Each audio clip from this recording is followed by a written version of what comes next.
Bienvenidos al Instituto Nacional de Estudios Históricos de las Revoluciones de México a este foro presentación de las novedades editoriales de la colección Biblioteca Constitucional. Esta serie se ha creado en el marco del centenario de la Constitución Política de los Estados Unidos Mexicanos. El día de hoy tenemos a dos personalidades que han escrito para esta colección y para eso tenemos en primer lugar al doctor Sergio García Ramírez, a quien le doy la más calurosa bienvenida.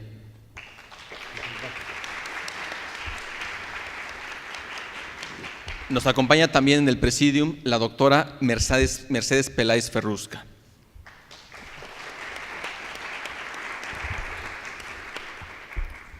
Para dar inicio, le voy a ceder el uso de la palabra al doctor Sergio García Ramírez, de quien voy a leer su semblanza curricular. Es licenciado y doctor en Derecho por la Facultad de Derecho de la UNAM, investigador en el Instituto de Investigaciones Jurídicas y profesor de la Facultad de Derecho de la UNAM e investigador nacional emérito en el Sistema Nacional de Investigadores de CONACYT. Ha impartido cursos y conferencias en universidades e instituciones nacionales e internacionales. Pertenece a diversas corporaciones académicas y profesionales, entre ellas la Academia Mexicana de Ciencias Penales, de la que es presidente, y el Seminario de Cultura Mexicana. Ha recibido numerosas preseas gubernamentales, profesionales y académicas.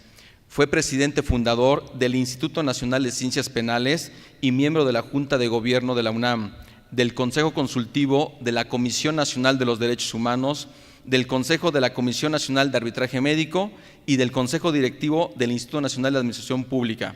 También se ha desempeñado como Procurador General de Justicia del Distrito Federal, secretario del Trabajo y Previsión Social, Procurador General de la República, fue presidente fundador del Tribunal Superior Agrario, ha sido juez y presidente de la Corte Interamericana de Derechos Humanos, también consejero electoral en el Instituto Federal Electoral. El doctor García Ramírez es integrante del Consejo Asesor del Comité para la Conmemoración del Centenario de la Constitución y autor de más de 50 libros y numerosos artículos publicados en México y en el extranjero. Destacamos, por supuesto, la obra que hoy se presenta, El Sistema Penal en la Constitución, que forma parte de la colección Biblioteca Constitucional. Adelante, doctor. Muchas gracias, estimado maestro Burgoa, por su gentil presentación y particular reconocimiento a este instituto y a su ilustre directora, doña Patricia Galeana, por la invitación que hizo en mi favor, pues primero para escribir la obra que ahora se está presentando, aunque no es una obra solamente mía.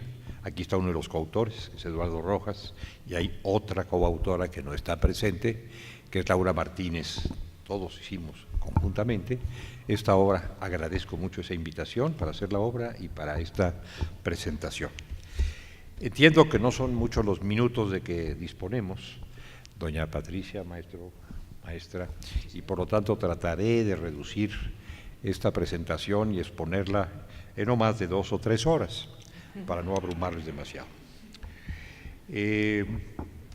Como sabemos, durante mucho tiempo la materia penal permaneció un poco en la sombra. Me refiero yo a un tiempo muy remoto, a un tiempo muy anterior a a la primera etapa del México independiente. Muchos juristas de aquel entonces tomaron nota de esa omisión, de ese rezago, y lo explicaron aduciendo, creo que con razón, que la República, la nuestra, estaba muy empeñada en crear sus instituciones políticas, en el esmero constitucional, y que difícilmente podría ocuparse en aquellos años difíciles, tan difíciles, estos no son fáciles, pero en aquellos años tan complicados, de la legislación penal o civil o procesal. Y por lo tanto seguimos manteniendo en vigor la legislación de la colonia, la legislación, la normativa, digamos, emitida y aplicada en la época de la colonia, inclusive con textos muy remotos del derecho español y otros no tan remotos, pero finalmente del periodo colonial. Valentín Gómez Farías, por ejemplo, Mariano Otero, hicieron notar la falta de una legislación mexicana, de una legislación nacional, y el hecho anómalo de que los juristas de entonces, los juzgadores, Los abogados de entonces debieran invocar a menudo el fuero juzgo o la recopilación para regular los litigios y resolver las contiendas que se iban presentando en materia penal. Pasando algunos años, empezaron a aparecer leyes penales mexicanas en algunas entidades federativas, en algunos estados, particularmente Jalisco, particularmente Veracruz, y en 1871 la Federación y el Distrito Federal, con un jurista insigne, Antonio Martínez de Castro, el secretario de Justicia del presidente Juárez. Narro todo esto porque está comprendido en el libro al que estamos aludiendo, en el libro de Sistema Penal en la Constitución, que arranca con las normas constitucionales, pero al mismo tiempo describe este vacío de la legislación penal durante muchos años. Hoy, en cambio, la legislación penal ya no se halla tan postergada, creo que la tenemos todos muy presente, prácticamente todos los días estamos absortos en temas de derecho penal, se puede decir inclusive que es una disciplina muy popular, lamentablemente, porque muchos acontecimientos han puesto el tema penal en un primer lugar de la escena. Bueno, dicho esto como una especie de exordio, de introducción, agregaré que el sistema penal constitucional es una pieza de enorme importancia del orden jurídico y para la vida, por supuesto, de los ciudadanos, porque como tanto se ha dicho, lo hemos reiterado hasta la saciedad, el tema penal es un escenario crítico donde entran en colisión Leviatán, el Estado todopoderoso, sobre todo cuando está investido como defensor de la sociedad, y el ciudadano, a menudo desvalido, muy débil, trátese del inculpado, trátese de la víctima u ofendido. Estos son los personajes en la escena, que son los personajes que tiene que recoger el ordenamiento penal irregular. Por eso nuestros clásicos, autores como Beccaria hace 2 siglos y medio, o como Lardizábal hace todo ese tiempo, o como el propio Mariano Otero, a quien acabo de citar, se ocuparon en acentuar la enorme importancia que tiene contemplar adecuadamente en un texto constitucional, en el texto constitucional de una sociedad democrática, la materia penal, para que no sea abrumadora, devastadora, arrasadora de los derechos y las libertades individuales. En nuestra trayectoria constitucional, tema de esta obra, en nuestra trayectoria constitucional, la Constitución de 1824 no contuvo, como ustedes saben, un catálogo de derechos humanos, de derechos fundamentales. Se estimó por los legisladores de entonces que era un tema que debía radiarse de la Constitución y concentrarse en leyes secundarias, pero sí alcanzó a regular la Constitución del 24, en un capítulo específico, los derechos del individuo que se encuentra sujeto a un procedimiento penal. Es decir, no abandonó totalmente a los seres humanos encomendándolos una ley secundaria, sino estableció derechos y libertades propios del encausado, de quien se encuentra sujeto a un procedimiento penal. Así que hasta esa Constitución, que fue reacia a consagraciones de derechos en catálogos minuciosos, no olvidó la materia penal en su articulado. Vendría después la Constitución emitida en 56-57, una gran carta federal y liberal, cuyo Congreso se ocupó de la materia penal y posteriormente la de 16-17. Hubo debates de primer orden, tanto en 56 sobre temas penales, digamos pena de muerte o sistema penitenciario, del que muy probablemente se ocupará doña Mercedes Peláez, hubo debates de gran altura, de gran enjundia, reteniendo la pena de muerte mientras no se estableciera un sistema penitenciario, y en 1916-17 volvió el constituyente, el magnífico constituyente de Querétaro, a ocuparse del tema penal. Nosotros solemos cargar el acento, dar mucha importancia, y la tiene por supuesto, al debate del 16-17 sobre ciertos preceptos constitucionales que son definitorios del gran rumbo de nuestra Constitución, del rumbo social de la Constitución. Es bien conocido el debate en torno al artículo 3, por ejemplo, que destacó tanto el constituyente Mújica, o el artículo 27, o el muy novedoso para su momento, artículo 123. Pero vale la pena, y de ello da cuenta este librito, destacar que también hubo un planteamiento relevante a propósito del sistema penal y un debate entre los participantes en el Congreso Constituyente importante sobre este tema.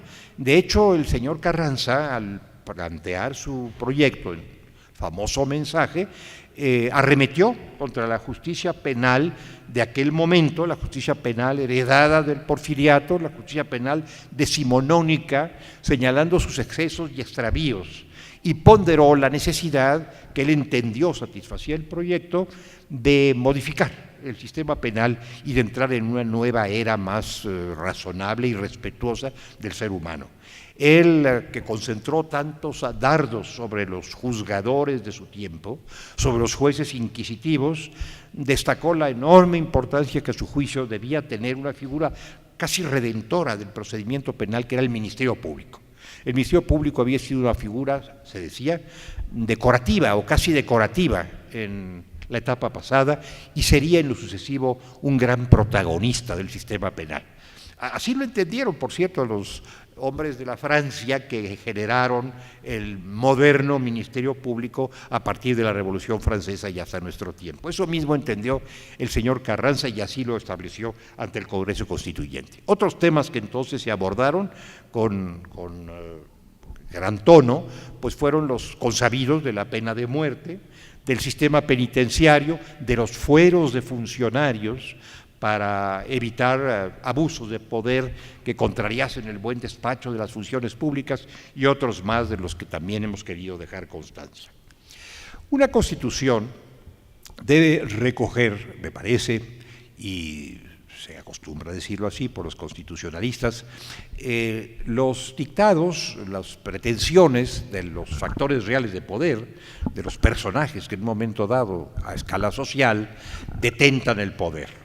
Esos personajes, esos sectores, esos grupos fueron unos en el 16-17 y son esos más otros, muchos otros, muy pujantes en nuestro tiempo. Pero también debe contener una Constitución lo que se suele llamar las decisiones políticas fundamentales.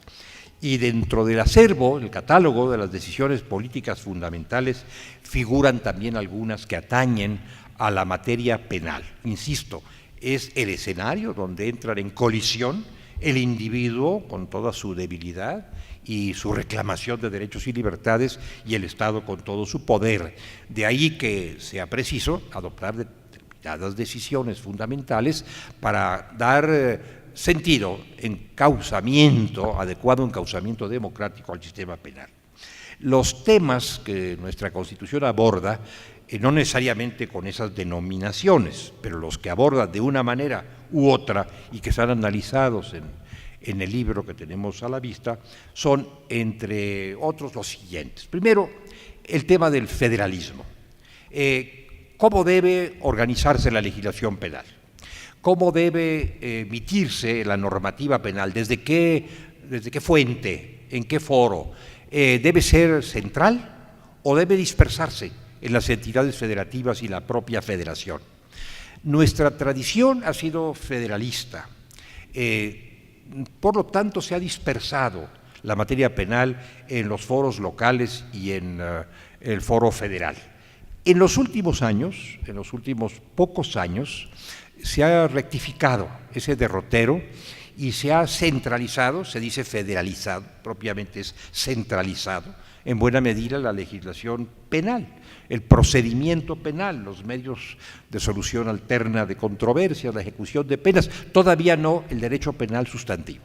Bueno, este es un tema constitucional, este es un tema a debate de los constitucionalistas y de los políticos. Otra gran cuestión que se debe resolver es ¿para qué sirve el sistema penal? ¿Para qué sirve la justicia penal? Si sirve para cualquier cosa, para instrumento de gobierno inmediato y muy eficaz, entre comillas, o si hay que manejarlo con cautela, con cuidado y para ciertos objetivos específicos.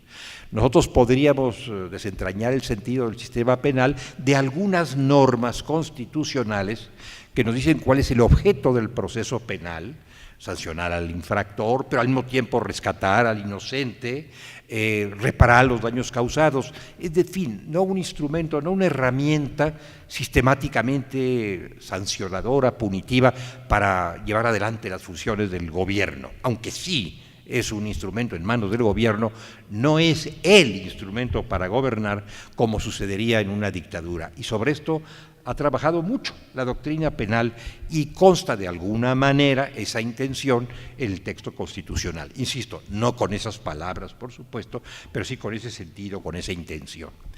La legalidad, el principio de legalidad estricta en materia penal es otro de los grandes temas constitucionales en materia penal.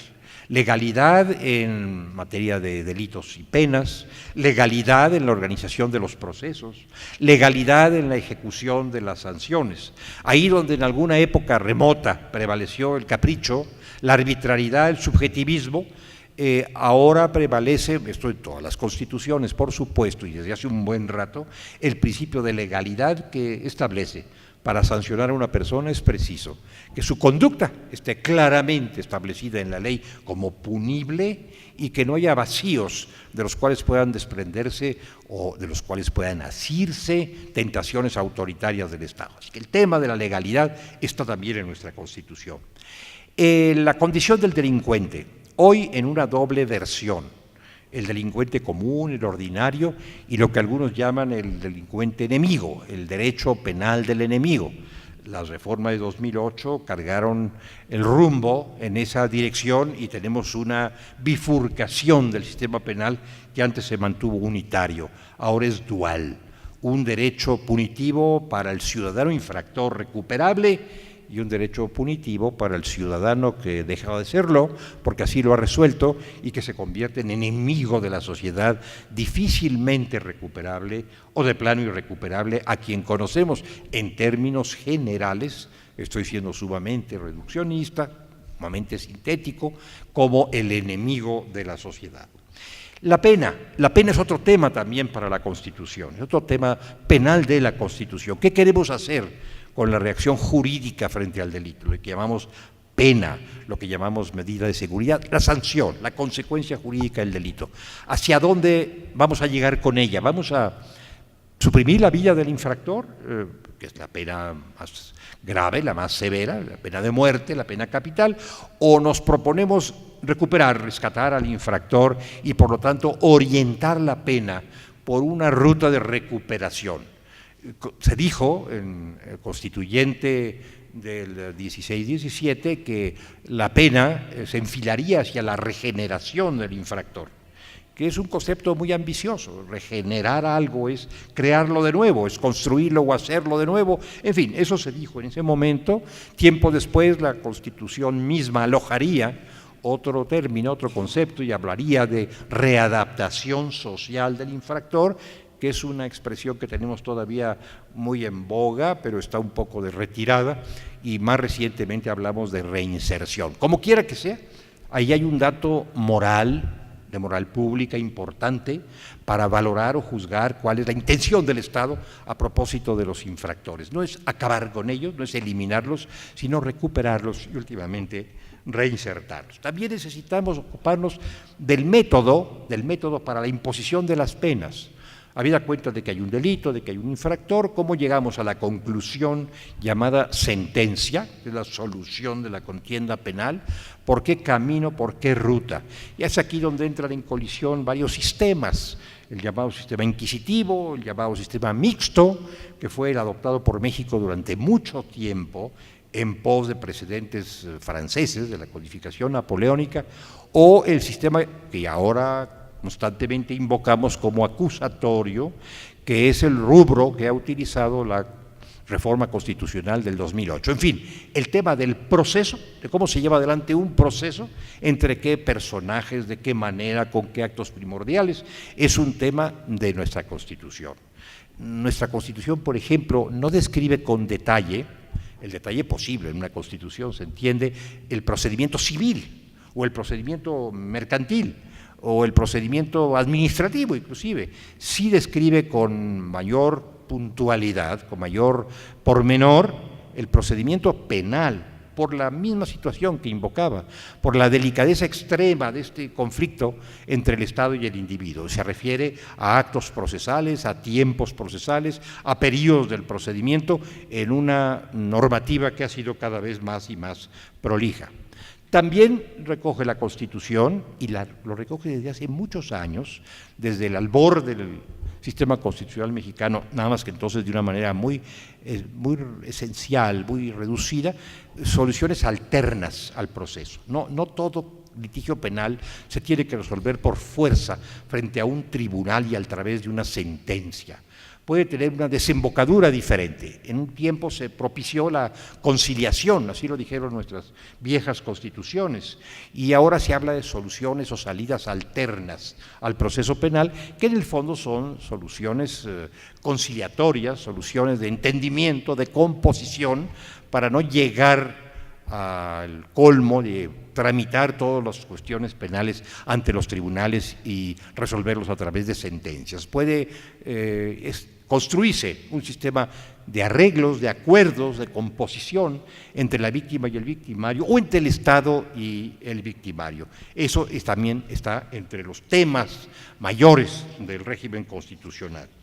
La ejecución no se deja al garete, no se deja a merced de lo que estatúan los legisladores secundarios.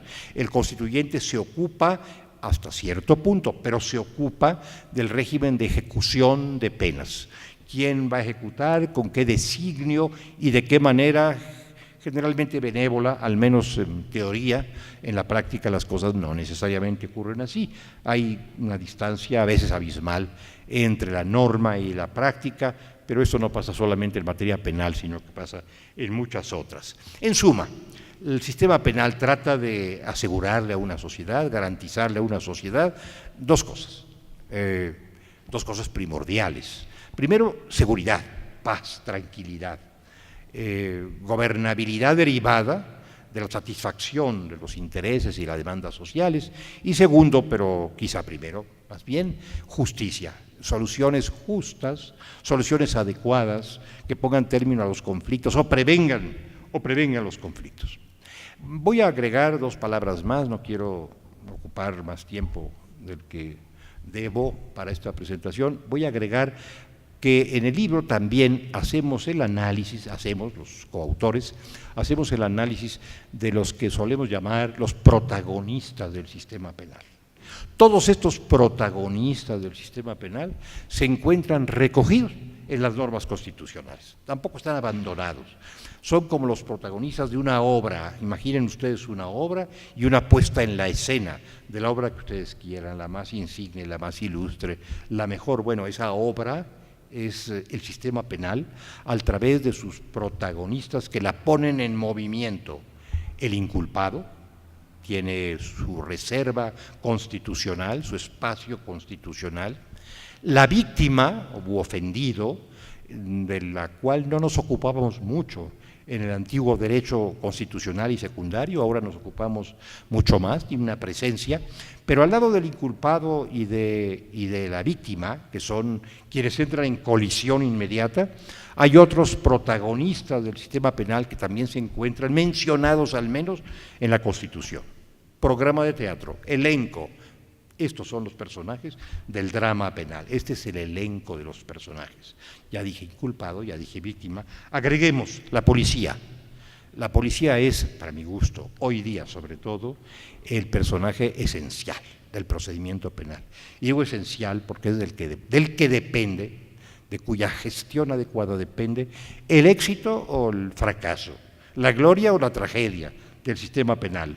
Generalmente no la gloria, o con frecuencia más bien la tragedia. Pero la policía está ahí, alojada en preceptos constitucionales que regulan su misión investigadora de los delitos supuestamente cometidos. El Ministerio Público, ese gran personaje, claro, tiene muchos antecedentes históricos relevantes, pero es un personaje básicamente de los últimos 2 siglos y medio. Es un personaje de la Revolución Francesa y en México de la influencia francesa y española en cierta medida sobre la legislación mexicana. Bueno, el Ministerio Público, personaje central, crucial de nuestro régimen constitucional en materia penal. Los jueces, obviamente, están inscritos los jueces en ese catálogo de nuestra obra de teatro, de nuestra gran obra, y en ese programa están los juzgadores. El juez de control, actualmente muy popular la figura, porque tiene una ocupación inmediata cada vez que se comete un delito. El juez de conocimiento, el que dicta sentencia, y hoy día, merced al régimen constitucional, el juez de ejecución de las penas. Se ha creado una figura desde el peldaño constitucional para juzgar a propósito del encauzamiento, de la ejecución de la pena, figura que no teníamos hace algunos años. El ejecutado era un sujeto a la administración con cierta discrecionalidad. Bueno, este es un tema más bien de doña Mercedes y no insisto en él. El defensor, también el defensor penal y en general la Defensoría Pública tienen acomodo en la Constitución. Que la defensa sea adecuada, dice la Constitución, a propósito del defensor penal. Ya no basta con una persona de la confianza del inculpado, se requiere que esa persona ejerza su misión adecuadamente. Y este es un abogado, es un profesional de la contienda penal, y además que sea de calidad, que la defensa tenga enjundia, tenga nivel, tenga rango, sea cualitativamente admisible. No cualquier defensa es aceptable, se requiere que sea adecuada y de calidad, y lo dice la norma constitucional. Los asesores de la víctima o del ofendido, otro personaje que ha ingresado recientemente en el elenco de los personajes previstos por la Constitución, que no existían hace algún tiempo. Ahora se supone que la víctima o el ofendido puede o debe tener al lado un personaje llamado asesor. Como el inculpado tiene uno llamado defensor, la víctima debe tener al lado un asesor. Creo que estamos en el camino de llegar a esto, pero todavía no lo alcanzamos. Como mi vista es débil, no sé si aquel cartelón dice que ya debo terminar o no. Ah, bueno, quieren preguntas. Ahorita le haré algunas preguntas al público, con mucho gusto.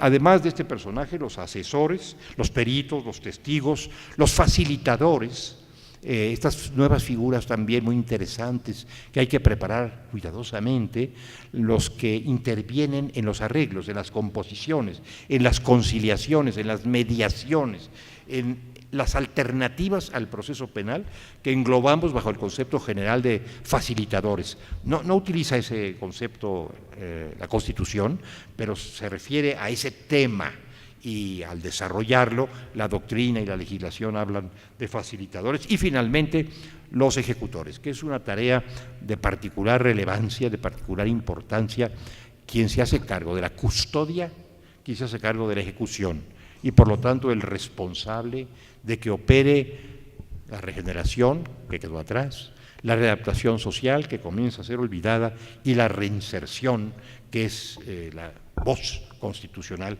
que se encuentra vigente. La Constitución que tenemos hoy ciertamente no es la misma que emitieron los constituyentes en Querétaro, en aquel redoble de tambores, en aquella sala de fusilería, en aquel despliegue de cañones que anunció un 5 de febrero de hace un siglo la emisión de un nuevo texto constitucional. Se expidió una cierta Constitución mucho más reducida que la que actualmente tenemos, y calculamos el número de las palabras que la componen, y con una serie de temas que no eran todos los que actualmente tiene nuestro texto constitucional. Es decir, la Constitución se ha reformado, y se ha reformado de una manera muy relevante en muchos órdenes, prácticamente en todos los grandes temas constitucionales, los que tienen que ver con la orientación social de la Constitución, con el estado de bienestar, con la misión del Estado y también con la función penal. Las reformas en materia penal abundaron, no tanto en la primera etapa de la vigencia de nuestra Constitución como en la etapa reciente, particularmente a partir del año del 93, 1993. De 93 para acá se han multiplicado las reformas penales. Obviamente no pretendo describir todas y cada una, pero sí hacer notar a ustedes, como lo hace notar este libro, que en esos últimos años ha habido decenas de decretos de reforma constitucional que tienen que ver con la materia penal. Voy simplemente a mencionar años y temas. En 1993 se reformó el Poder Judicial y el Ministerio Público y se tocó, por lo tanto, la materia penal a través del Ministerio Público. En 96, cambios en normas de procedimiento y seguridad pública.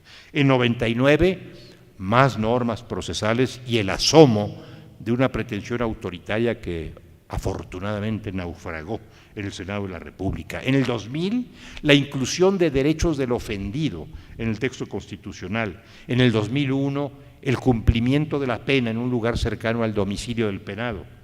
Y se entiende que ese lugar cercano al domicilio se refiere a su domicilio de origen, no al domicilio actual, que es la cárcel. No podía cumplirse la pena en un lugar cercano al lugar de la pena misma, un lugar de asiento, digamos, familiar. 2004, alusión a la seguridad nacional, que también roza la materia penal.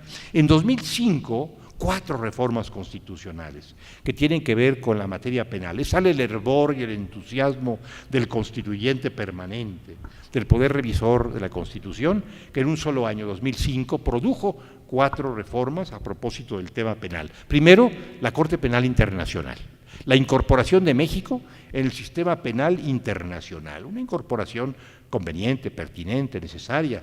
Yo desde luego espero que nunca tengamos que echar mano de esa posibilidad, pero ahí está en un muy imperfecto artículo 21, la posibilidad de que México se vea en la necesidad de actuar en foros penales internacionales ante la Corte constituida por el llamado Estatuto de Roma. El conocimiento de delitos federales por autoridades del orden común, este tema del narcomenudeo tan discutido cotidianamente, bueno, tiene también su asidero constitucional a partir de la reforma de ese año. Ese mismo año la abolición, afortunadamente, la abolición de la pena de muerte, con lo cual se consuma una línea abolicionista que se había sostenido en nuestro país prácticamente desde los primeros años de la independencia y que nuestro país además ha comprometido en los foros internacionales, y también en 2005 la llamada justicia para adolescentes. Alguna vez hablábamos de menores infractores alojados en el artículo 18 de la Constitución. Parece que ahora es pecaminoso hablar de menores de edad y decir que estos pueden ser infractores, y ahora hablamos de adolescentes en conflicto con la ley penal. Es un eufemismo, pero muy en boga. En 2008, una amplia, muy amplia reforma, la más importante, la más copiosa de todas, que es la que ha aportado este rumbo acusatorio del proceso penal. En 2009, una ley general sobre secuestro. No me detengo aquí con esta figura de las llamadas leyes generales que han impuesto un sesgo al sistema federal mexicano. Estamos un poco a media vía entre el exclusivo centralismo y el exclusivo federalismo a través de esta figura relativamente reciente de las llamadas leyes generales. Bueno, en 2009 una ley general sobre secuestro, en 2011 otra sobre trata de personas, una plaga de nuestro tiempo, el 2012 a propósito de los delitos contra periodistas o aquellos que afectan la libertad de expresión o el derecho a la información. En 2011, la centralización, que a veces se llama al revés, federalización de la legislación penal, procedimiento, soluciones alternas, ejecución de penas, sobre las cuales puede disponer el Congreso de la Unión por primera vez en la historia de la República. Esto se deposita en las facultades del Congreso de la Unión, habiendo estado disperso, como ya dije, en las de las entidades federativas. 2014, Fiscalía General, otro de los temas muy visibles en la hora actual, con un fuerte componente político. Bueno, Fiscalía General, que curiosamente no formó parte de un caudal de reformas puramente penales o procesales, sino de una miscelánea penal relativa sobre todo a cuestiones de carácter político electoral. Ahí se instaló esta nueva figura de la Fiscalía General, que sustituye a la Procuraduría de la República, o sustituirá a la Procuraduría de la República cuando exista una normativa reglamentaria. En 2015, una revisión de la justicia para adolescentes, a la que ahora se llama, y yo no compartiría esa denominación, pero así se le llama ahora, justicia penal para adolescentes. no justicia tutelar o correccional, sino justicia penal para adolescentes, y esto así se dice desde el peldaño constitucional, y más leyes generales en el año 2015 a propósito de la desaparición forzada, a propósito de privaciones de libertad, de tratos crueles, inhumanos o innecesarios que se infligen en ocasiones a los imputados. Bueno, todo esto, me he ido muy rápidamente, no hay tiempo para más, todo esto forma parte de lo que se ha hecho en materia penal en los últimos 20 años, que es más nutrido, más abundante que lo que se hizo en los 80 años precedentes.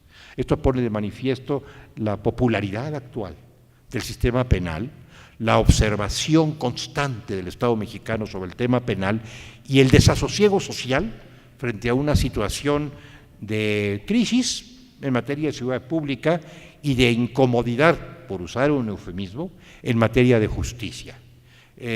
Ni la seguridad pública ni la justicia, sobre todo la penal, fueron un gran tema a partir de 1917. Durante aquellos años estábamos aparentemente tranquilos y conformes con la estructura de nuestro sistema penal, no con el sistema penal mismo, pero con la estructura de nuestro sistema penal. Dejamos de estarlo en la última fracción de nuestra historia, en los últimos 20 años, y se han modificado constantemente los temas de carácter penal. Concluiría yo diciendo, recordando a un tratadista, autor de una obra muy valiosa, Zagrebelsky, del derecho dúctil, porque me impresiona su frase afortunada, que hay un estilo de legislar que caracteriza a lo que él denomina el legislador motorizado. Un legislador al que se pusiera un motor, o al que se diera cuerda, o al que se conectara a la corriente eléctrica para que trabajara constantemente, para que trabajara con asiduidad, con profusión. Bueno, pues podemos decir, pienso yo, que nuestro constituyente, nuestro poder revisor y nuestro legislador secundario se asemejan mucho a esa figura imaginativa de Zagrebelsky, la de un legislador motorizado. El motor de la reforma penal está encendido y seguimos incorporando o pretendiendo incorporar todos los días modificaciones en esta materia, como puede revelarlo cualquier observación, por superficial que sea, sobre la agenda de trabajos pendientes del Honorable Congreso de la Unión. Y si el día de mañana hubiese una convocatoria, periodo extraordinario para modificar la Constitución, seguramente sucedería que buena parte de esas modificaciones algo tendrían que ver, o mucho tendrían que ver, con la materia penal. Yo aprecio de nueva cuenta la hospitalidad que se me brinda en esta casa estupenda, en este instituto magnífico, espléndidamente dirigido por doña Patricia Galeana. Quedo a disposición de ustedes y agradezco su paciencia y su benevolencia. Muchas gracias.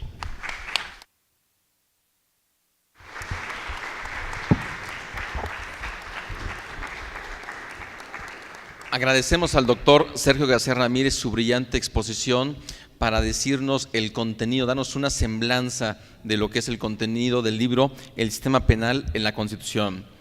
Le cedo el uso de la palabra a la doctora Mercedes Peláez Ferrusca, quien es la autora del libro Derecho de las Personas en Prisión y de quien me voy a permitir leer una síntesis curricular.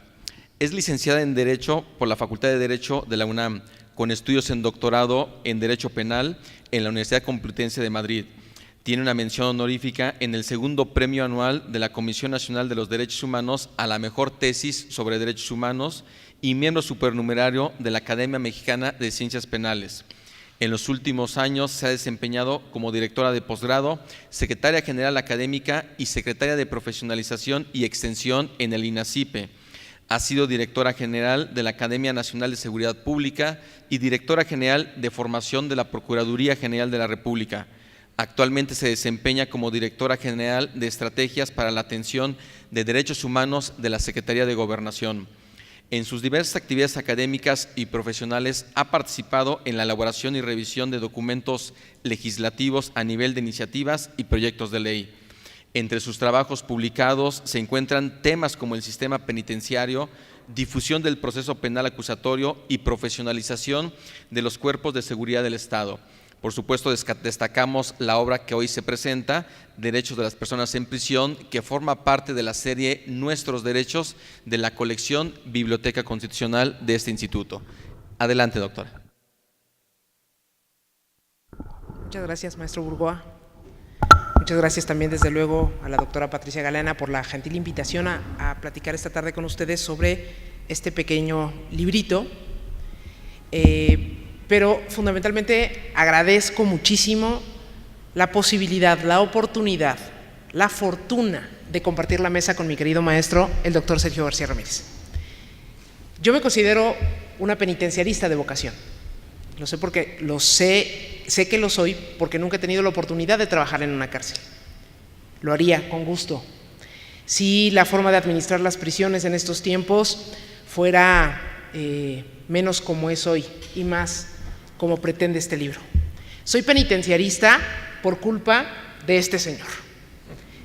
Fue su inspiración, fue su conocimiento, fue su trayectoria, pero sobre todo fueron sus textos sobre prisiones los que hicieron que me convenciera de que reconociera mi interés por las personas presas. Porque mi vocación de penitenciarista no está enfocada en las normas administrativas penitenciarias y tampoco lo está siquiera en el tratamiento de la readaptación social. No soy criminóloga, no soy pedagoga, no soy psicóloga, no soy trabajadora social, difícilmente podría ser médico, soy abogada. Y lo que me mueve, lo que me movió, el interés que surgió en mí a partir de esa experiencia de conocer y sobre todo de leer al maestro, porque fue mi maestro de Derecho Procesal Penal, no de penitenciario, todo lo demás lo tuve que leer yo solita, ya luego hubo chance de platicarlo con él cuando le planteé mi tema de tesis, fue exclusivamente el interés en la persona del preso, en el reo, en la persona. Y ese interés está inspirado en la administración, en la gestión, en la trayectoria de don Sergio García Ramírez en las prisiones de nuestro país. No hay penitenciarista en el continente como don Sergio García Ramírez, y se los digo yo que soy su alumna y que he conocido a varios, y que hay muchos muy queridos y reconocidos, pero él tuvo la oportunidad de transformar el sistema penitenciario en México y lo hizo. Tuvo la voluntad, tuvo el empuje y desde donde estuvo lo logró. Generó diversos modelos de prisiones, desde luego rodeado de una cantidad importante de hombres ilustres de aquella época, sus maestros, mis maestros también, y personas con las que él colaboró, como don Antonio Sánchez Galindo, doña Julia Sabido, desde luego el maestro Alfonso Quirós Cuarón.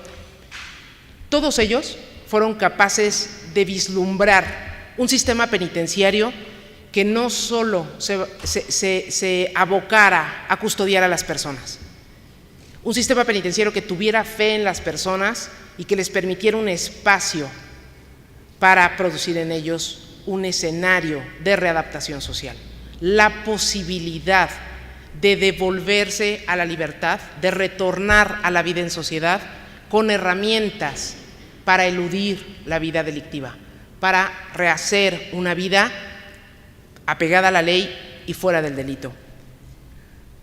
Muchas cosas han pasado desde esa importante reforma penitenciaria que impulsó don Sergio García Ramírez en los años 60, finales de los años 60. Y desde luego el libro que presentamos hoy con ustedes y que es parte de la colección Nuestros Derechos y que se presenta hoy con motivo del centenario de la Constitución, está inspirado en esas reformas. Es un libro, ustedes lo pueden ver, es un libro muy accesible, está pensado para ser leído por los presos, por sus familiares, quizá de manera lejana por sus abogados. Encontrarán los abogados de los presos alguna herramienta útil en un formulario. El libro está compuesto de tres partes que pretenden sobre todo explicar el propósito del texto, que no es otro más que el que les acabo de expresar, definir en palabras accesibles a todas las personas qué se entiende por derechos de los presos. Cuando una persona delinque y es procesada por este hecho, cuando pesa sobre ella una acusación y se lleva a cabo un procedimiento penal en el que se comprueba esta acusación con las evidencias, con las pruebas, y no queda ningún lugar a dudas sobre su culpabilidad y sobre la comisión del delito, y esta persona es condenada a la privación de la libertad, se le ejecuta en un establecimiento penitenciario, ya sea custodiado o administrado por las autoridades federales o por las autoridades locales, pero todos lo sabemos, en lo que consiste básicamente es en que a esa persona se le impide salir de un lugar. Y a partir de ahí, su vida y la de sus familiares se transforma. Cuando estamos en la etapa de ejecución, lo mencionó don Sergio, como una serie de etapas sucesivas, la investigación, el proceso, la ejecución, ya no es relevante o no debería de ser tan relevante el delito que cometió. ¿Por qué? Porque ya esa parte se atendió en el proceso. Fue importante en una época cómo era la persona, cómo es que llegaba esa persona a prisión. Se le estudiaba y se le clasificaba. Este periodo estaba dirigido fundamentalmente a ubicar a las personas dentro del espacio carcelario al mejor espacio, al espacio más adecuado para ellas, por el tipo de delito cometido, por sus antecedentes, si era primo delincuente o si era un delincuente habitual. Se estudiaba un conjunto de circunstancias personales y de circunstancias sociales que rodeaban al interno como una manera de ubicarlo en la prisión en el espacio más adecuado posible. ¿Para qué? Para facilitar no solo la administración del local, sino también para facilitar el acceso a las herramientas que le permitieran eventualmente volver a la sociedad y tener una vida sin delito. Este libro fue actualizado en un periodo en el que aún no se publicaba el Código Nacional de Procedimientos Penales, que modifica en algunas partes el acceso de las personas que se encuentran siendo procesadas y que se encuentran en prisión preventiva, el acceso a ciertos derechos como preso preventivo, y tampoco había sido publicada la Ley Nacional de Ejecución de Penas, que fue publicada hasta 2016. El libro fue presentado al Instituto para su reedición por ahí de septiembre de 2014. Estos dos instrumentos legislativos, como dice el refrán, por un decreto del legislador, bibliotecas enteras se pueden ir a guardar a un archivo muerto. Pero los principios que están incorporados en el libro y que son los que promueven, por ejemplo, la definición de los formularios que anexamos en la última parte de él, son muy asequibles para poder tramitar ante las autoridades penitenciarias y hoy ante los jueces de ejecución de penas los derechos de que son titulares los internos.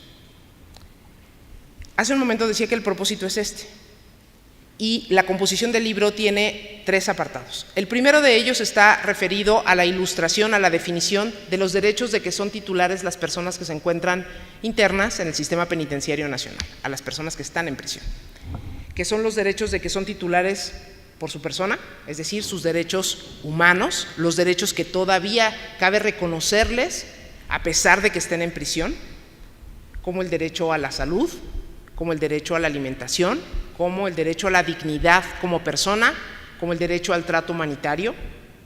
Los derechos, en una segunda categoría, que les asisten en función de su situación jurídica.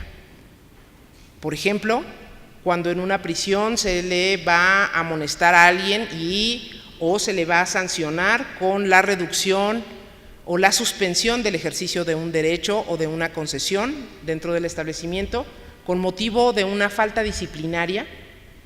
Esto constituye la posibilidad de identificar la violación de un derecho de que es titular el reo, por ejemplo, el derecho a que la sanción y la conducta por la que se le está sancionando esté previamente establecida en las normas de administración del centro o en las normas reglamentarias del establecimiento.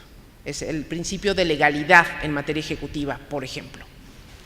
A que si se le va a someter por ejemplo, a la sanción o castigo de internamiento, dice lamentablemente la Ley de Ejecución de Sanciones Penales, no más de 15 días, en realidad debería de ser no más de 3, porque el aislamiento en prisión debería de estar prohibido. Es la privación de la libertad sobre la privación de la libertad. Tendríamos que ser capaces de encontrar formas más humanitarias de garantizar la disciplina del otro de los establecimientos. Pero cuando estos derechos, el derecho de audiencia para ser oído a propósito de la generación de una sanción, no se produce, el preso tiene derecho a ser escuchado. Y este derecho está en función de su calidad de interno. Y la tercera parte de derechos están en función de un conjunto de reglas que cabe reconocer en la prisión y que tiene que ver con las actividades que son reguladas o reglamentadas al interior de estas. La tercera parte del texto se compone del análisis de un conjunto de instrumentos internacionales que alimentan los principios que están contenidos en la Constitución y en las leyes penitenciarias que fueron revisadas para la elaboración de este texto. Algunas de ellas siguen estando vigentes para la Ley Nacional de Ejecución de Sanciones porque son principios internacionales, están en convenios ratificados y firmados por México y que por lo tanto cabe exigir a las autoridades mexicanas, pero que requieren una defensa muy especializada. Por eso es muy importante generar herramientas para la defensa de los derechos de los presos, porque yo no conozco muchas personas que se dediquen a defender a las personas en prisión. Cuando éstas se encuentran internas, es muy complicado revisar su situación. Si están sujetas a proceso, prácticamente no hay ninguna institución que quiera revisarla, ni siquiera las comisiones de derechos humanos, porque hay una prohibición específica para que cuando está todavía interviniendo la autoridad judicial, cualquier otra autoridad pueda incorporarse a revisar la situación de una persona en prisión. Y cuando la persona ya está presa, son muy pocos los abogados que acceden a revisar las circunstancias de las personas en prisión. El maestro comentó la incorporación a la Constitución en 2011 de una figura que vino a modificar, a avanzar, aunque sea un poco, el tema de la ejecución penal en nuestro país, que es la figura del juez de ejecución de penas y que se encuentra desarrollada en la Ley Nacional de Ejecución de Sanciones. Esta figura jurisdiccional, en mi opinión, está desaprovechada. Tal como dice la Ley de Ejecución de Sanciones, el juez es la entidad que se va a encargar de revisar y de sancionar todas y cada una de las circunstancias de la ejecución de la pena de prisión y de cualquier otra pena o medida de seguridad, pero en el caso que nos importa es en el caso de la prisión. Y establece algunas cuestiones de índole procesal, fundamentalmente, pero no define al juez de ejecución como el garante de los derechos del preso. Y me parece que este es un error en la democratización del derecho de ejecución de penas en nuestro país. ¿Por qué es así? Porque en países de otros contextos, como los europeos, que llevan mucho más tiempo que nosotros trabajando con la figura de los jueces penitenciarios, los jueces de vigilancia penitenciaria, los jueces de ejecución de penas, los jueces se constituyen en garantes efectivos de los derechos de las personas presas. Cualquiera de nosotros que ha tenido la oportunidad de visitar una prisión sabe qué tipo de circunstancias son estas. Maltratos, aislamientos, sanciones que no son revisadas por ninguna autoridad, una especie de discrecionalidad de la autoridad administrativa que más allá de quedar en los rangos altos de la escalera, está más bien a disposición de prácticamente cualquier custodio, cualquier jefe de sección o cualquier jefe de área. La realidad de las prisiones en nuestro país, y lo ha documentado suficientemente la Comisión Nacional de Derechos Humanos, es una realidad que dista mucho de ser la realidad de legalidad y de democratización que todos esperaríamos, una realidad que vaya acorde con las aspiraciones de este país en materia penal. La realidad penitenciaria dista mucho de ser eso. Y hoy por hoy hay cerca de 130,000 presos en México.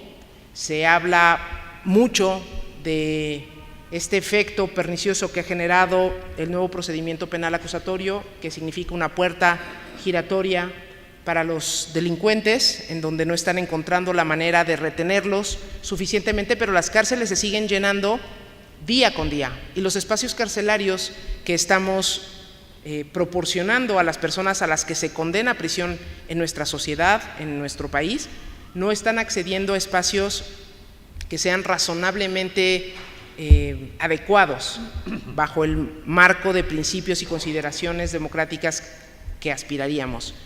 Eso es verdaderamente lamentable y por eso creo que es muy importante que esta idea de divulgación sobre los derechos de las personas presas y sobre la necesidad de insistir en garantizar la legalidad del ejercicio de la autoridad penitenciaria en las prisiones se difunda de manera cada vez más fuerte.